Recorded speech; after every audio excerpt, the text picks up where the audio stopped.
Hi అందరికీ. ఈరోజు topic వచ్చేసి physics important bits part 5. First one చూద్దాం. క్వాంటం సిద్ధాంతాన్ని ప్రతిపాదించింది ఎవరు? దీని ఆన్సర్ మాక్స్ ప్లాంక్. ఓకేనా?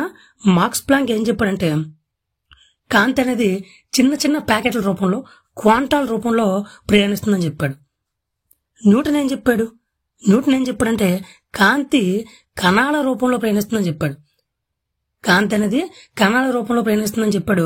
కానీ వీళ్ళిద్దరిది కూడా రాంగ్ అని ప్రూవ్ అయింది. మాక్స్వెల్ ఒక్కడే కాంతి అనేది విద్యుత్ అయస్కాంత తరంగాల రూపంలో ప్రయాణిస్తుందని చెప్పాడు.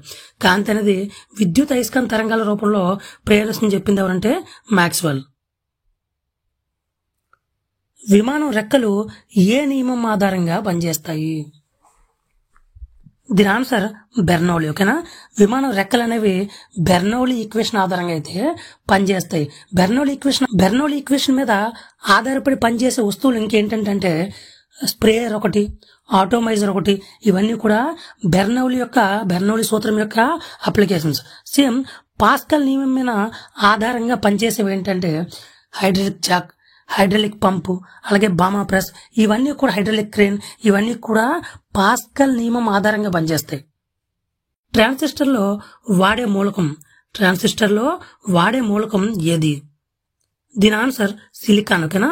సిలికాన్ ఉపయోగించి ట్రాన్సిస్టర్లు అయితే తయారు చేయడం జరుగుతుంది. నెక్స్ట్ వన్, విద్యుత్ పొటెన్షియల్ యొక్క ప్రమాణం. దీని ఆన్సర్ వోల్ట్స్. ఓకేనా? దీని ఆన్సర్ వచ్చి వోల్ట్. అయితే యాంపియర్ అనేది దేని యొక్క ప్రమాణం అంటే విద్యుత్ ప్రవాహానికి ప్రమాణం ఏంటంటే యాంపియర్. అలాగే విద్యుత్ నిరోధానికి ప్రమాణం ఏంటంటే ఓం. విద్యుత్ ప్రవాహానికి ఏంటంటే యాంపియర్. నెక్స్ట్ వన్,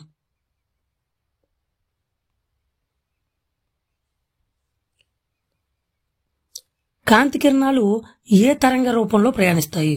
కాంతి కిరణాలు అనేవి ఏ తరంగ రూపంలో ప్రయాణిస్తాయి అంటే తిర్యక్ తరంగాల రూపంలో ప్రయాణిస్తాయి. మరియు విద్యుత్ అయస్కాంత తరంగాల రూపంలో ప్రయాణిస్తాయి. అదే ధ్వని అయితే అనుదైర్ఘ్య తరంగాలు మరియు యాంత్రిక తరంగాల రూపంలో ప్రయాణిస్తుంది. ధ్వని అయితే అనుదైర్ఘ్య తరంగాలు మరియు యాంత్రిక తరంగాల రూపంలో అయితే ప్రయాణిస్తాయి. నెక్స్ట్ వన్, న్యూక్లియర్ రియాక్టర్లో మితకారిగా ఉపయోగించేది ఏది? భారజలం, గ్రాఫిక్ కడ్డీలు, బెరిలియం, ఇవన్నీ కూడా న్యూక్లియర్ రియాక్టర్లో మితకారిగా అయితే ఉపయోగించడం జరుగుతుంది. నెక్స్ట్ వన్, విద్యుత్ చాలక బలాన్ని కొలవడానికి ఉపయోగించే సాధనం పొటెన్షియోమీటర్. దీని ఆన్సర్ వచ్చేసి పొటెన్షియోమీటర్.